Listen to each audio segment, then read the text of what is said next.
성도님들 안녕하세요. 오랜만에 뵙는 것 같습니다. 제가 사실 말씀 준비한다고 한 2달에 한 번씩 이렇게 반에 서는 것 같은데요.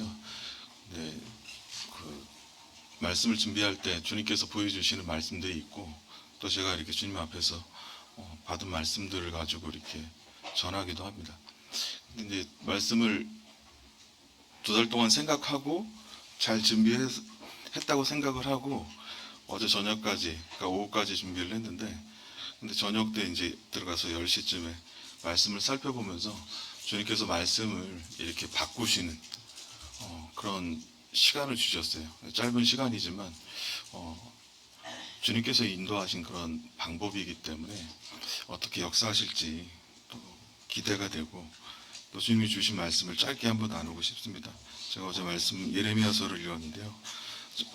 찾진 않으셔도 됩니다. 제가 읽어드리겠습니다. 예레미야서 1장 4절에 보면, 여호와의 말씀이 내게 임하니라. 이르시되 내가 너를 모태에서 짓기 전에 너를 알았고, 내가 배에서 나오기 전에 너를 성별하였고, 너를 여러 나라의 선포자로 세웠노라 하시기로, 내가 이르되 슬프도소이다. 주 여호와여 보소서, 나는 아이라 말할 줄을 알지 못하나이다. 여호와께서 내게 이르시되 너는 아이라 하지 말고, 내가 너를 누구에게든지 보내면 너는 가며 내게 무엇을 명령하든지 너는 말할지니라. 너는 그들 때문에 두려워하지 말라. 내가 너와 함께하며 너를 구원하리라. 나 여호와의 말이니라. 주님께서 이 말씀을 주셨습니다. 그리고 사실 요한복음 5장 베데스다 못에서 38년 된 병자를 구원하시는, 그리고 그 구원자의 능력에 대해서 주님께서 말씀을 하시고, 그것이 어디부터 왔는지에 대해서 설명하길 원했는데, 주님께서 마태복음 그 24장으로 3장으로 말씀을 이렇게 바꾸시도록 전달해 주셨습니다. 그리고 이 말씀을 성도님들과 함께 끝까지 읽어보기를 원합니다. 제가 한 절 읽고 성도님들이 한 절씩 돌아가면서 읽도록 하겠습니다. 마태복음 23장입니다. 제가 먼저 읽겠습니다. 이에 예수께서 무리와 제자들에게 말씀하여 이르시되, 그러므로 누구든지 그들이 말하는 바는 행하고 지키되 그들이 하는 행위는 본받지 말라. 그들은 말만 하고 행하지 아니하며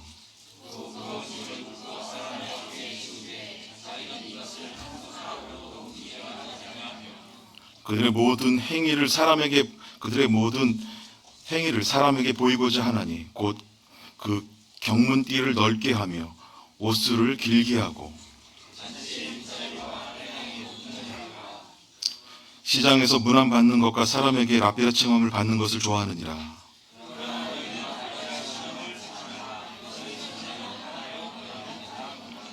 땅에 있는 자를 아버지라 말라. 너희 아버지는 한 분이시니 곧 하늘에 계시니라.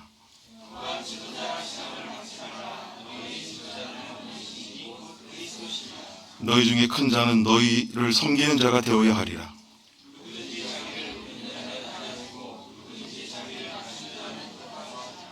화 있을진저 외식하는 서기관과 바리새인들이여, 너희는 천국문을 사람들 앞에서 닫고 너희도 들어가지 않고 들어가려 하는 자들도 들어가지 못하게 하는도다.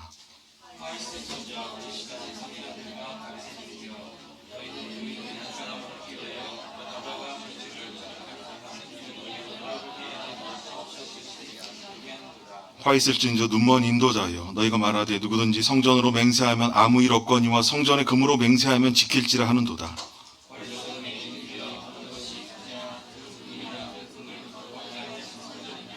너희가 또 이르되 누구든지 제단으로 맹세하면 아무 일 없거니와 그 위에 있는 예물로 맹세하면 지킬지라 하는도다.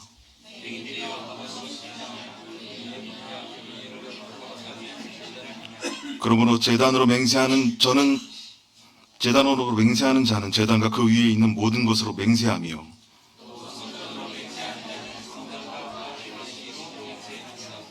또 하늘로 맹세하는 자는 하나님 보좌와 그 위에 앉으신 이로 맹세함이니라.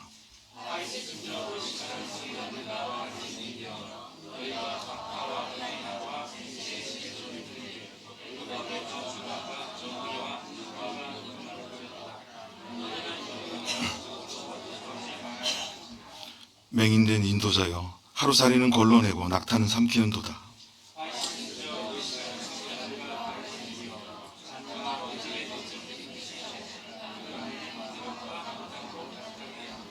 눈먼 바리새인들이여, 너는 먼저 안을 깨끗이 하라. 그리하면 겉도 깨끗하리라.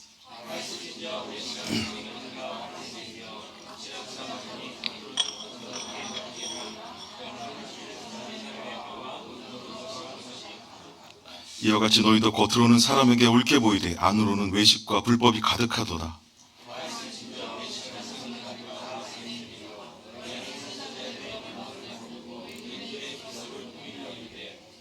만일 우리가 조상 때에 있었더라면 우리는 그들이 선지자의 피를 흘리는데 참여하지 아니하였으리라 하니,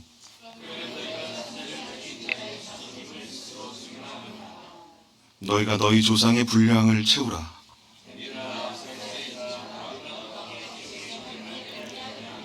그러므로 내가 너희에게 선지자들과 지혜 있는 자들과 서기관들을 보내매 너희가 그 중에서 더러는 죽이거나 십자가에 못 박고 그 중에서 더러는 너희 회당에서 채찍질하고 이 동네에서 저 동네로 따라다니며 박해하리라.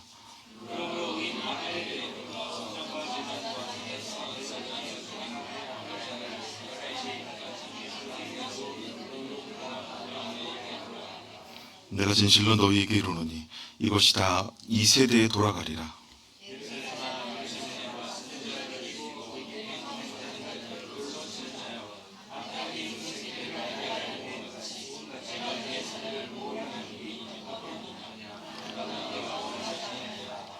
보라, 너희 집이 황폐하여 버려진 바 되리라.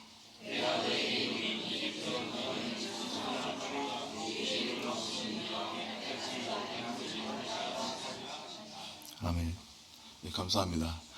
본문은 주님께서 예루살렘에 나귀를 타고 입성하시고, 그리고 예루살렘에 있는 지도자들, 특별히 서기관과 바리새인들을 향해서 하나님께서 말씀하시고 계시는 내용입니다. 굉장히 신란적이고 비난적이고, 그리고 직접적인 그들의 모습들에 대해서 이야기하고 있는 그러한 말씀이라고 생각하시면 좋을 것 같습니다. 오해하시지 않으셨으면 좋겠습니다. 신약 성경을 읽을 때에 이 구약을 다 이 구약을 통해서 살펴보고, 그리고 신구약 중간사를 살펴보고 이 신약을 접해야 이 말씀에 대한 이해가 깊어진다는 것을 성도님들이 먼저 마음으로 받아들이셨으면 좋겠습니다. 말씀 자체는 무섭지만, 이 말씀 자체는 무겁고 어렵지만, 이것은 저희에게 말씀하시기는 말씀이라기보단 이스라엘에게 하나님께서 하시는 말씀이다라는 것들, 그것을 기준으로 삼아서 이 말씀을 들어주셨으면 합니다. 저는 우선 신구약에 있는 내용들을 간단하게, 신약에 있는 내용들을 구약에 있는 내용들을 간단하게 살펴보고요. 그리고 구약의 400년 중간사에 대해서 살펴본 후에 이 말씀이 의미하는 바에 그 의미를 짧게 나누도록 하겠습니다. 하나님께서 갈대아 우르에서 데라를, 셈의 아들이죠. 데라를 내보냈습니다. 그의 아들이 아브라함입니다. 아브라함을 주님께서 끌어내시고, 갈대아 우르에서 끌어내시고 하란에서 따로 부르셔서 그에게 약속을 주십니다. 너를 통해서 많은 민족을 이루겠다고 말씀하셨고, 실제 그 민족을 이룰 수 있도록 하나님께서 말씀하신 대로 그 약속을 지켰습니다. 그리고 이삭을 통해서 동일한 약속을 해주십니다. 그리고 야곱을 통해서도 같은 말씀을 해주십니다. 이 120년을 통해서 하나님께서는 이들에게 약속을 주셨습니다. 그리고 야곱을 이스라엘이라고 부르고, 그 나라를 하나님께서 이제 번창시킬 계획을 가졌습니다. 그 아들 요셉을 통해서 애굽으로 이제 고난받게 보내시고 결국은 총리가 되게 하십니다.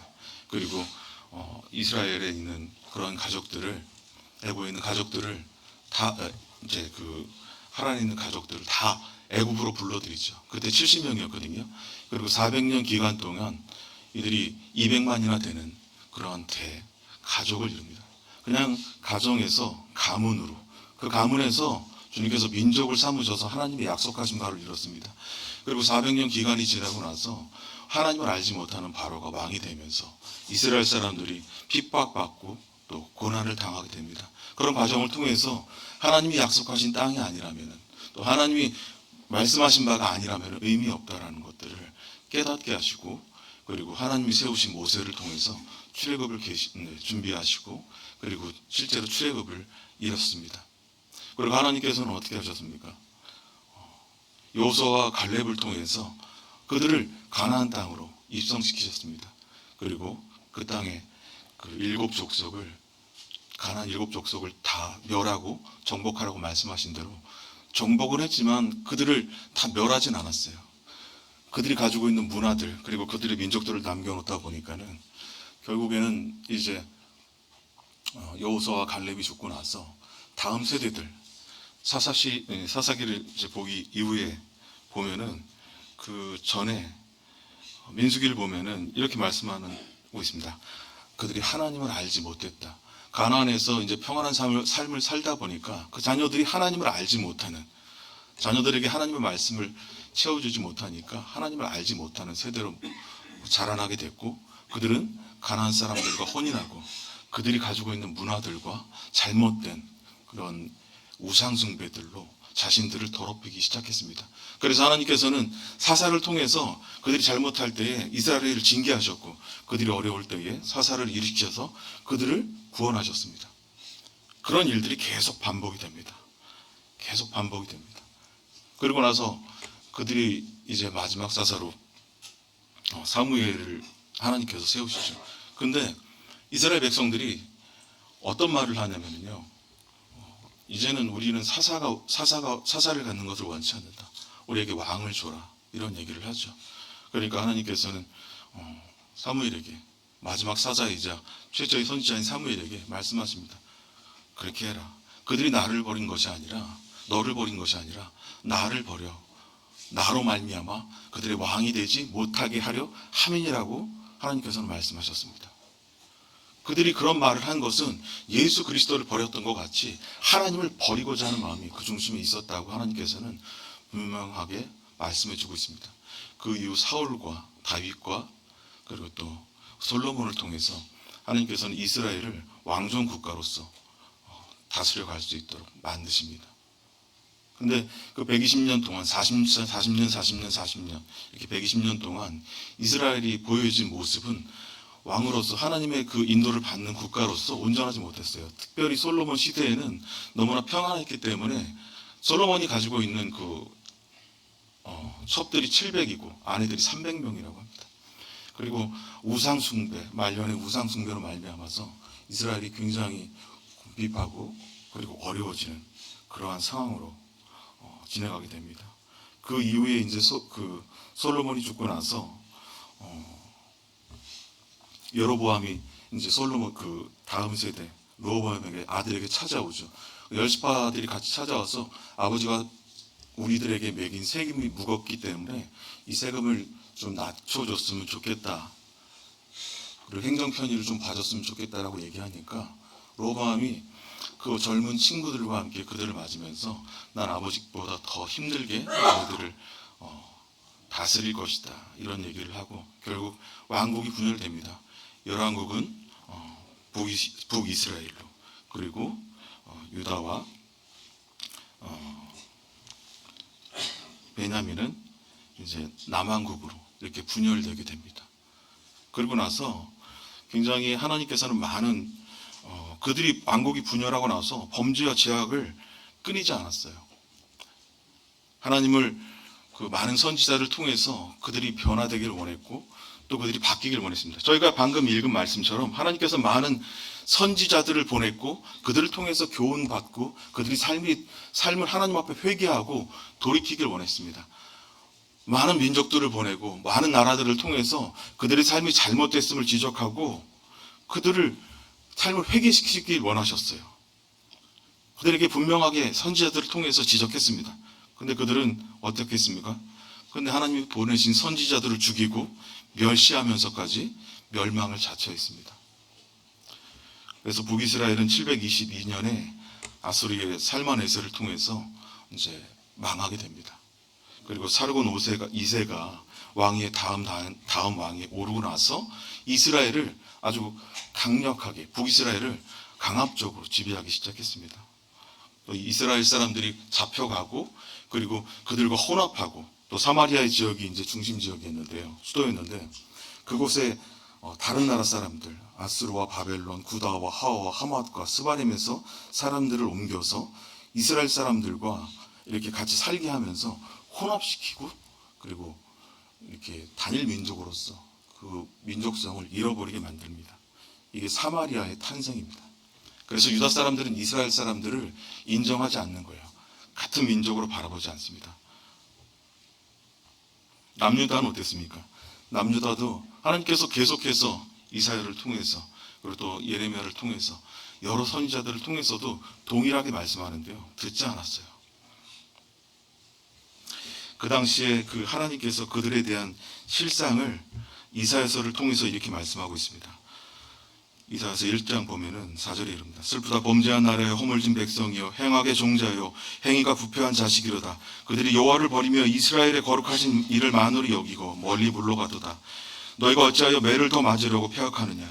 온 머리는 병들었고 온 마음은 피곤하였으며 발바닥에서부터 머리까지 성한 것이 없이 상한 것과 터진 것과 새로 맞은 흔적뿐이거늘 그것을 짜며 싸매며 기름으로 부드럽게 함을 받지 못하였도다. 너희 소돔의 관원들아 여호와의 말씀을 들을지어다. 너희 고모라의 백성아 우리 하나님의 법에 귀를 기울일지어다. 여호와께서 말씀하시되 너희의 무수한 재물이 내게 무엇이 유익하냐. 순양의 번제와 살찐 짐승의 기름에 배불렀고 나는 숫송아지나 어린 양이나 순염소의 피를 기뻐하지 아니하노라. 내가 너희 앞에 보이리니 이것을 누가 너희에게 요구하였느냐. 내 마당만 밟을 뿐이니라. 헛된 재물을 다시 가져오지 말라. 분향은 내게 가증히 여기는 바요. 월삭과 안식일과 대회로 모이는 것도 그러하니 성에 아울러 악을 행하는 것을 내가 견디지 못하겠노라. 내 마음이 너희의 월삭과 정한 절기를 싫어하느니라. 그것이 너희에게 무거운 짐이라. 내가 지기에 곤비하였느니라. 너희가 손을 펼 때 내가 눈을 너희에게서 가리고 너희가 많이 기도할지라도 내가 듣지 아니하리라. 이는 너희의 손에 피가 가득함이라. 너희는 스스로 씻으며 깨끗하게 하여 내 목전에서 너희의 악한 행실을 버리며 악행을 그치고 선행을 배우며 정의를 구하며 학대받는 자를 도와주며 고아를 위하여 신원하며 과부를 위하여 변호하라 하셨느니라. 여호와께서 말씀하시되 오라 우리가 서로 변론하자. 너희 죄가 주홍 같을지라도 눈과 같이 희워질 것이요 진홍 같을지라도 양털같이 시게 되리라. 이렇게 해서 하나님께서 말씀하셨습니다. 이스라엘에게 하나님께서는 지속적으로 구원의 손길을 베풀었고 그들의 악행에 대해서 직접적으로 계시하셨습니다. 그런데도 그들은 결국은 하나님의 말씀을 듣지 않았어요. 그래서 이제 북이스라엘이 멸망하고 136년 뒤에 바벨론이 라보파살에 의해서 이제 멸망하게 됩니다. 백성들은 이때 바벨론 땅으로 3차에 걸쳐 가지고 포로로 끌려갑니다. 그리고 이때부터 바벨론 포로 70년 생활이 이제 시작되게 됩니다. 느부갓네살 왕 사후에 이제 새로운 바벨론 국가가 지어졌는데요. 30년이 지나고 나서 이 국가가 메대와 바사를 통해서 멸망하게 됩니다. 그리고 이제 고레스가 왕이 되고 그리고 이스라엘 백성들의 포로 기한이 이어지게 됩니다. 하나님은 이 기점으로 해서 말라기 선지자를 채우고 하나님의 음성 그리고 그분의 약속들 선지자들을 보내지 않으셨습니다. 이게 이스라엘의 멸망의 기점이라고 보시면 될 것 같습니다. 바벨론 왕은 굉장히 메대 왕은 굉장히 호전적이었어요. 그래서 이스라엘에게 이렇게 하나님을 섬길 수 있도록 자치구를 가지고 운영할 수 있도록 잘 도와줬습니다. 이제 신구약 중간사가 나오는데요. 이제 333년, 기원전 333년에 알렉산더가 마케도니아를 정복하고요. 이제 그 메대를 정복합니다. 알렉산더는 철학자 아리스토텔레스한테서 가르침을 받았습니다. 그가 이제 하나님 앞에서는 아니지만은 하나님의 뜻 가운데 마케도니아와 그리스를 시작으로 해서 인도 서부까지 이렇게 점령하는 그런 위대한 정복자가 되었죠. 이게 굉장한 땅입니다. 그러니까 지금 여러분들이 생각하시는 이스라엘뿐만 아니라 그 유럽 지역, 이제 마케도니아 지역, 그리고 그리스 지역, 그리고 인도 서부까지라면은 지금 그 어디입니까? 우리 시리아부터 시작해가지고 사우디아라비아, 그러니까 중동 지역 전 지역을 다 통일한 거예요. 거기서 인도 북서부 지역까지 점령한 위대한 인물이다라는 것을 알 수 있습니다. 그런데 323년에 알렉산더 대왕이 바벨론에서 33세 나이로 요절을 하게 됩니다. 그리고 나서 자녀들한테 그 왕국을 물려주지 않고요. 그 장군들에게, 물론 자녀한테도 일부 나눠주긴 했는데, 장군들 카스트로와 셀류쿠스, 리시마코스, 포톨레미한테 땅을 나눠주게 되죠. 근데 이제 결과적으로는 포톨레미하고 셀류쿠스를 통해서 이 왕국이 동서로 이렇게 나눠지게 됩니다. 그래서 이스라엘 지역은 포톨레미 왕조가 운영을 하게 되고, 그리고 그들의 주권들을 인정하게 되고, 그 기간 동안에 이스라엘 민족들을 통해서 70인역 성경을 해석하게 하고, 각 지파에서 6명씩 통해서 70인역 성경을 만들게 합니다. 결국 120년 동안 전쟁을 통해서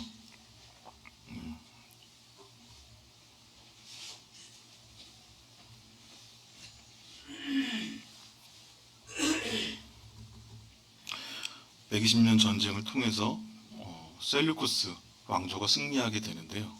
이 셀류쿠스 왕조는 안티오피스 4세, 그러니까 에피파피네스라고 하는데, 이제 이때 그 로마하고 굉장히 사이가 좋지 않아서 전쟁을 하면서 한번 패하게 되는 그런 일이 있게 됩니다.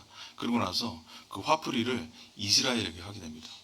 그래서 이스라엘에 와서 이스라엘의 모든 그 정책들을 다 폐지시킵니다. 하나님께 제사 드리는 것들, 그리고 하나님을 경배하는 일들, 그리고 이스라엘 성전을 우리 그 제우스 신전으로 만들고 거기에 돼지 피로 그리고 경배를 드리게 하는 그러한 일들을 행하게 됩니다. 이때 마따디아 선지자라는 사람이 이스라엘 선지자가 있었습니다. 이 사람이 그것을 참지 못하고요, 거기에 있는 그 셀루쿠스 사람들 그리고 헬라 사람들을 다 죽이고 성전을 정화시킵니다. 그리고 그 첫째 아들 유다를 통해서, 별명이 마카비, 망치라는 뜻인데요, 혁명을 일으킵니다. 그리고 그 아들들을 통해서 마카비 혁명을 일으켜서 3년 끝에 결국 예루살렘을 이제 독립국가로서 인정받게 됩니다. 그리고 예루살렘을 정결하게 하고 그 날을 수전절이라고 지키게 합니다.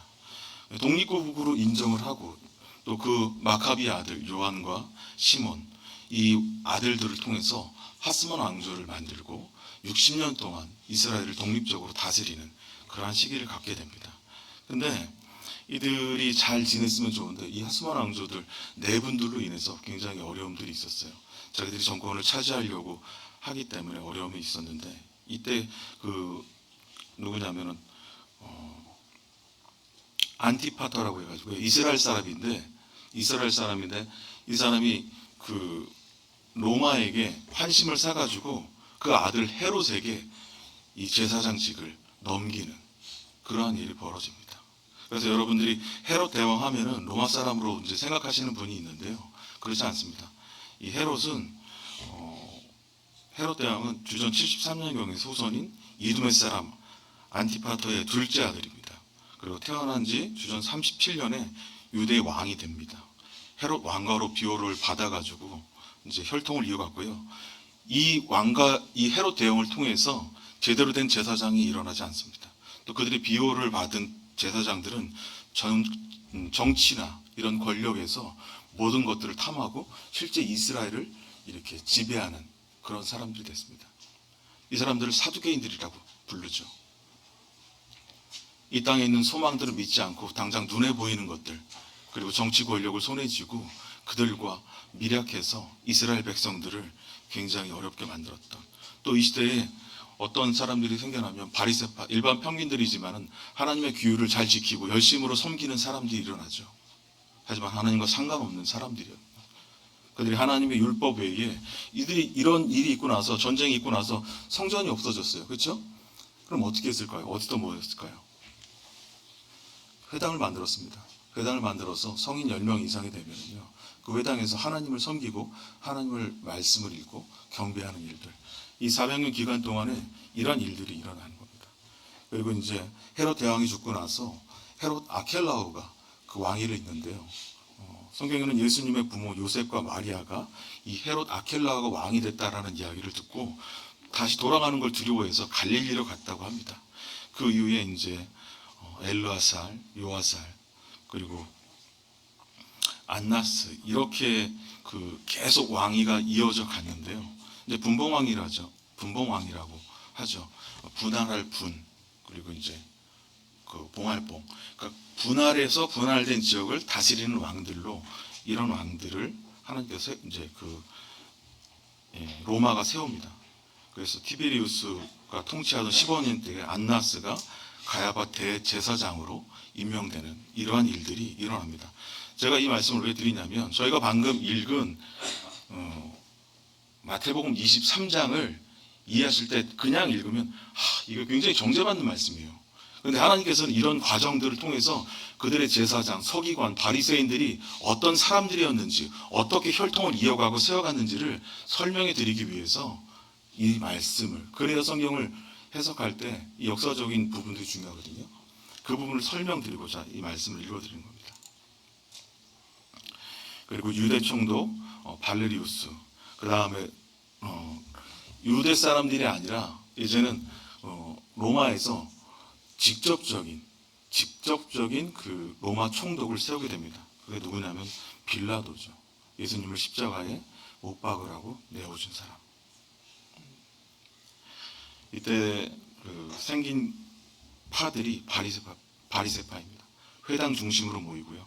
그리고 사두개인, 권력 중심으로 모이고, 그리고 SNF파는 이 경건한 사람들이었고 하나님을 열심으로 섬기던 사람들이었습니다.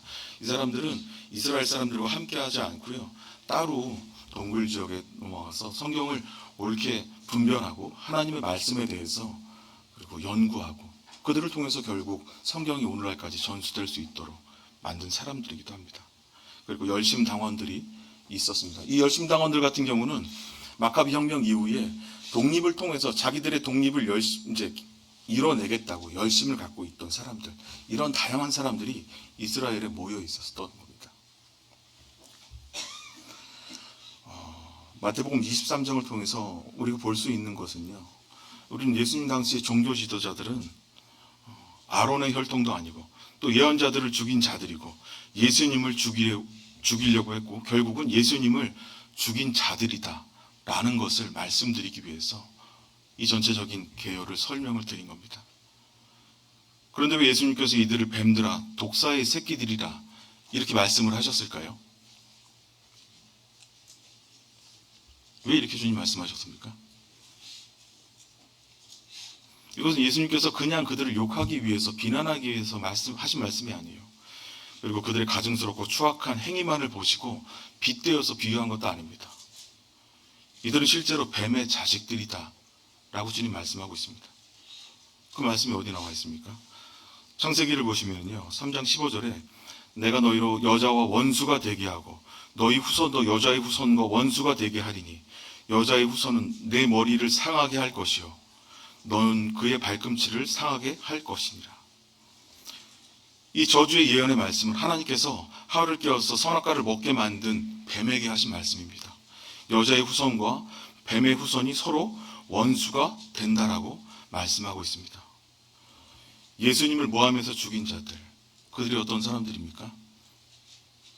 하나님의 혈통이 아니고 하나님께서 정하신 제사장들도 아닌 이 바리새인들과 서기관들, 그들이 뱀들의 자식들입니다. 그들은 예수님을 죽이기 위해 작정됐고 그들이 자신을 죽일 걸 예수님을 알았어요. 그래서 하나님께서는 이들을 통해서 뱀들아, 독사의 자식들이다. 그러니까 근본적으로 그들은 세상적으로, 외형적으로 보기에 하나님을 따르는 거 있지 않은 것뿐만 아니라 나를 죽이기 위해서 창세전부터 예정되어 있던 자들이라고 주님께서 말씀하고 있는 것입니다. 이들을 통해서 성경을 보면은요, 많은 것들이 왜곡되고 있어요. 유월절 같은 경우도, 그리고 유월절 같은 경우도 변화가 됐는데요. 유월절 같은 경우는 유대인의 명절이죠. 출애굽을 기념을 하고 있습니다. 주님의 선민, 곧 주님의 민족 탄생을 의미하는 귀한 절기인데요. 교회에겐 유월절 어린 양으로서의 그리스도의 증거와 구원에 대한 감사를 포함하고 있습니다. 하지만 이와 같은 놀라운 은혜의 절기가 이들의 잘못된 종교 형식과 죄들, 성경에도 없는 절기들, 요한복음 5장을 보면은요, 38년 된 병자를 낫게 하잖아요. 그리고 그가 그 침상을 들고 걸어갈 때에 누가 너로 이것을 들고 걸어가게 했느냐? 라면서 얘기합니다. 그리고 그것이 잘못이다라고 하면서 안식일에 대한 제대로 된 그 예식도 모르면서 그것이 잘못이다라고 이야기하고 있는 이런 잘못된 행태에 대해서 이야기하고 있습니다. 2월절이라는 놀라운 절기, 그리고 안식일, 그 다양한 절기들을 이들이 어떻게 바꿔놨는지 하나님께서 이렇게 표현을 하고 있습니다. 요한복음 2장과 5장과 6절에 보면 그 절기를 유대인의 명절이라고 주님께서 말씀하십니다. 이게 뭘 뜻하는 걸까요? 하나님과 상관없는 날들을 그들은 지키는 겁니다. 이미 하나님과 상관없는 절기로 그들이 만들어버린 거예요. 그리고 또 마가복음 10장에 보면요, 6월절은 예수님을 잡아 죽일 흉계의 날로 기록해 놓고 있습니다. 14장 1절에 보면요. 그리고 누가복음 6장에 보면 안식일에 제대로 된 그 내용을 모르고 참된 의미도 모르는 그런 내용에 대해서 제자들이 그 미를 까먹는 일들에 대해서 그것이 하나님 앞에 죄이다라고 말씀하고 있는 그런 절기를 만들어 버렸습니다.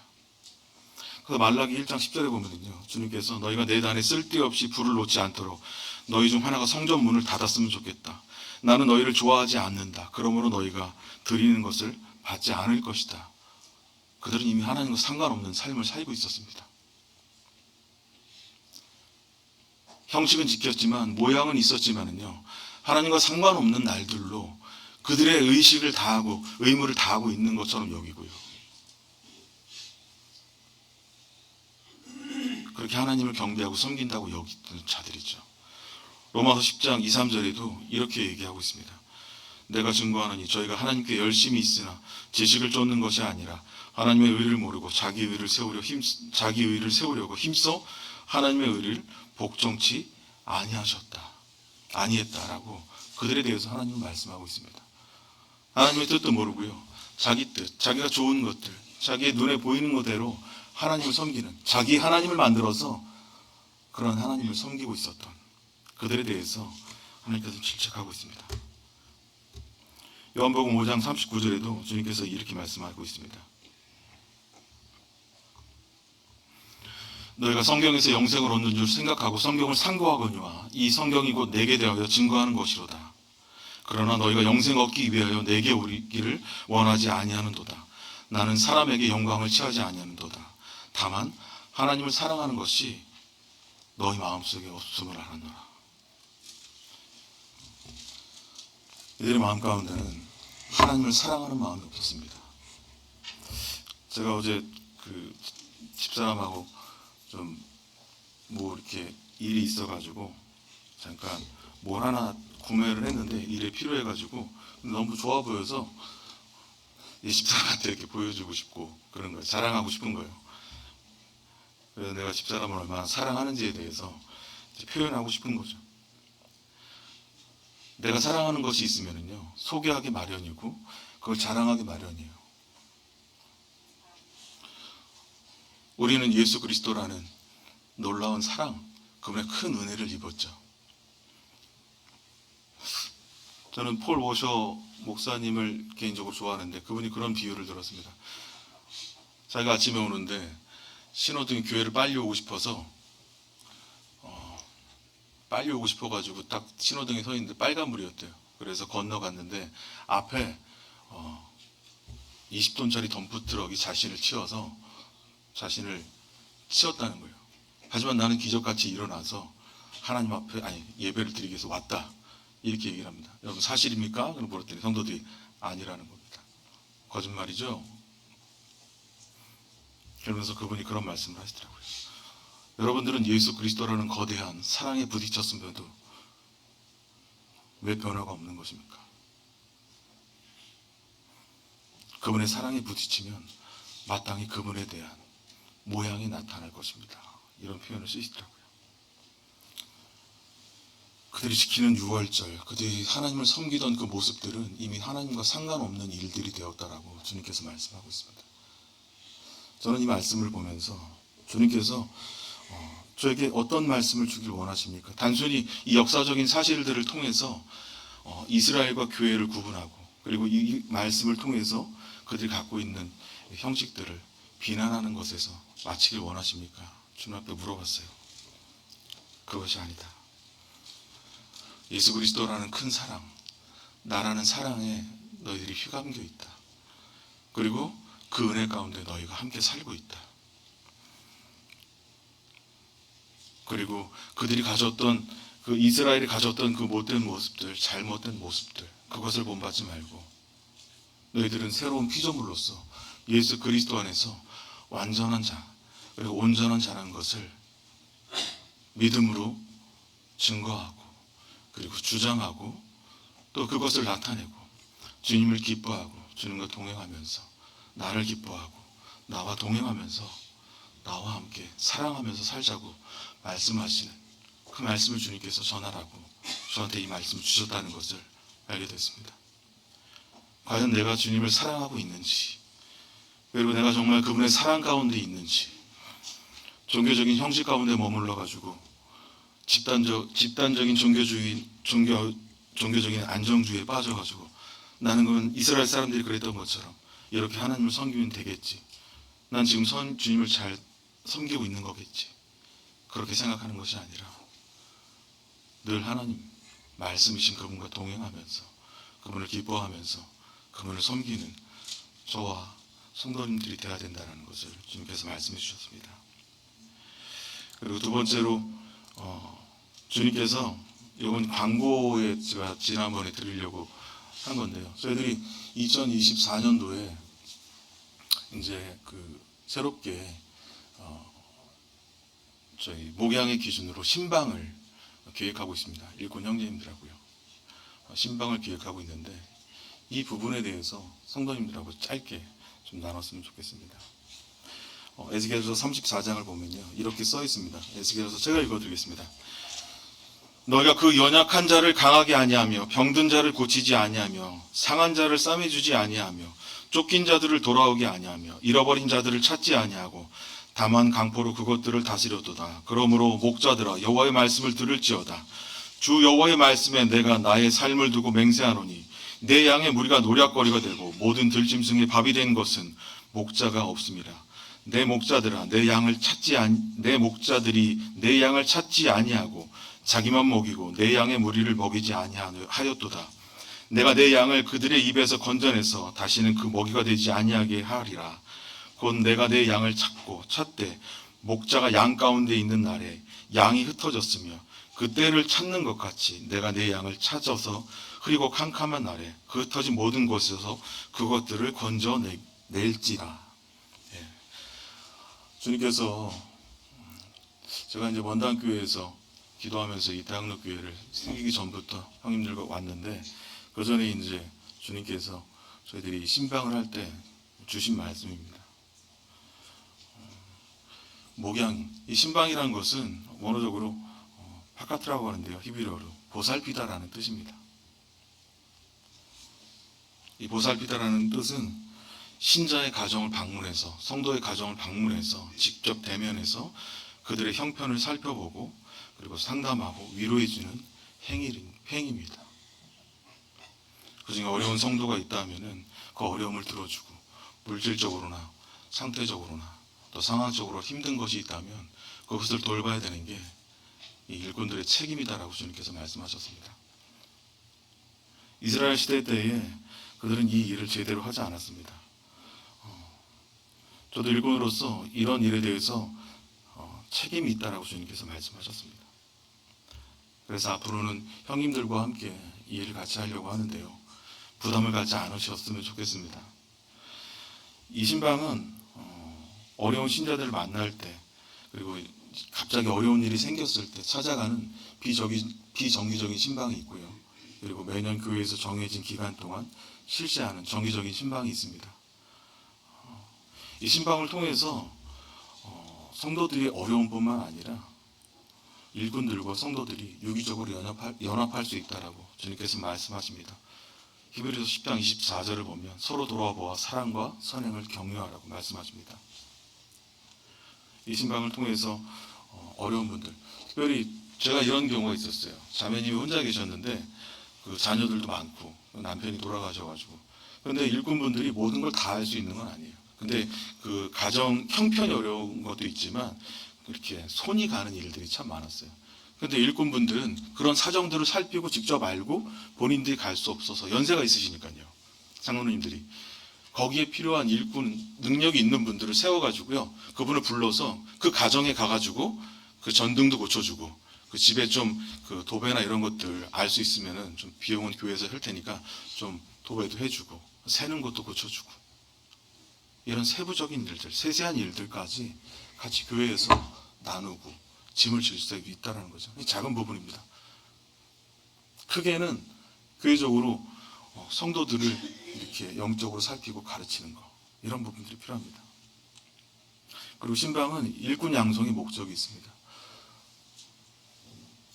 신방은 인내와 또 질서의 순종함, 또 체류를 통해서 차기 일꾼, 집사나 또 교사들을 선발할 목적으로 합니다.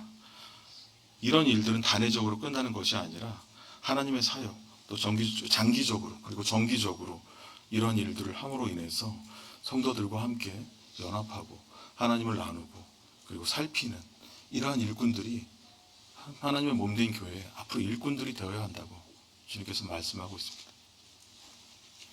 지극히 작은 일에 충성된 자가 큰 것에도 충성되다. 교회만 잘 나오라는 얘기가 아니라 교회 안에서 불려져서 하나님이 맡은 일꾼들을 함께 해야 된다는 거죠. 그리고 부끄러울 것이 없는 일꾼으로 하나님과 성도들 앞에 인정받고 하나님 앞에서 이 주님이 맡기신 일을 감당하는 겁니다. 그리고 이 신방은 상호간의 영적 회복입니다. 신방을 받는 성도뿐만 아니라 신방을 하는 성도에게도 유익이 있습니다. 신방을 받는 분은 격려와 회복을 얻습니다. 그리고 하나님의 사랑의 표현을 드러내 보여줄 수 있습니다. 그리고 신방을 하면서 하는 이유가 이 성도님들이 어렵고 그리고 교회에 잘 나오지 않는 분들, 이런 분들, 그리고 새로운 가정들이 왔을 때 교회를 돌보는 것들, 특별히 교회를 잘 나오지 않는 분들은 그들의 마음 가운데 하나님 아닌 무엇인가가 그들의 마음 중심을 자리 잡고 있기 때문에 그것에 대해서 살펴봐주고 다시 마음을 돌이켜서 하나님께서 부르신 그 부르심의 목적대로 성도들을 몸된 교회 안에 다시 연합시키고 하나님께 영광을 돌리고 또 본인의 본질을 이제 회복하는 그러한 일을 주님께서 만든다는 거죠. 이 일을 통해서요.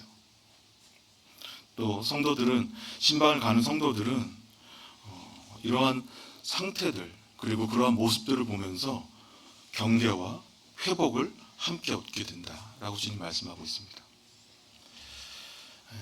앞으로 제가 저기다가 이제 그 신방 그 준비표를 붙여놓으려고 하는데요. 새로운 성도님들, 또 새로 오신 가정분들, 그리고 또 혹시 어려움이 있으신 성도님들은 저기 표에다가 가정 방문 뭐 이런 것들을 올려주시면 우리 가정에 방문을 해주셨으면 좋겠습니다라고 알려주시거나 아니면은 저와 우리 박근우 형제님께 말씀을 해주시면 저희들이 일꾼분들이 같이 가정 방문을 하고 함께 위해서 기도할 겁니다. 그리고 신방할 때 성도님들에게 어려움을 드리진 않을 거예요. 갈 때 뭐 식사를 준비해야 되고 뭘 해야 되고 이럴 필요 전혀 없습니다. 그냥 가셔가지고 저희들이 모든 준비물, 선물까지 준비해서 찾아가고 그리고 거기 가서 다과 나누고 교제하고 그리고 뭘 알려주는 게 아니에요. 그냥 그 가정의 사정을 듣고 함께 기도하고 필요하면은 장로님들께서 말씀을 함께 나눠주고 위로하는 이런 시간을 갖고 유익을 얻는 시간을 갖게 될 것입니다. 성도님들 이 부분에 함께 동참해 주시고 그리고 또 위로가 필요하다고 생각되는 분들이 있으면 또 이렇게 일꾼분들에게 알려주시기 바랍니다. 다음에 말씀을 나눌 때에는 이 오늘 나눈 이 신약에 대해서 신구약에 대한 역사 이 중간사를 통해서 기점으로 해서 신약에 대한 이 하나님의 말씀을 이해하고 그리고 나누고 그 뜻에 대해서 또 살펴보도록 하겠습니다. 이상으로 말씀을 마치겠습니다. 기도하시겠습니다.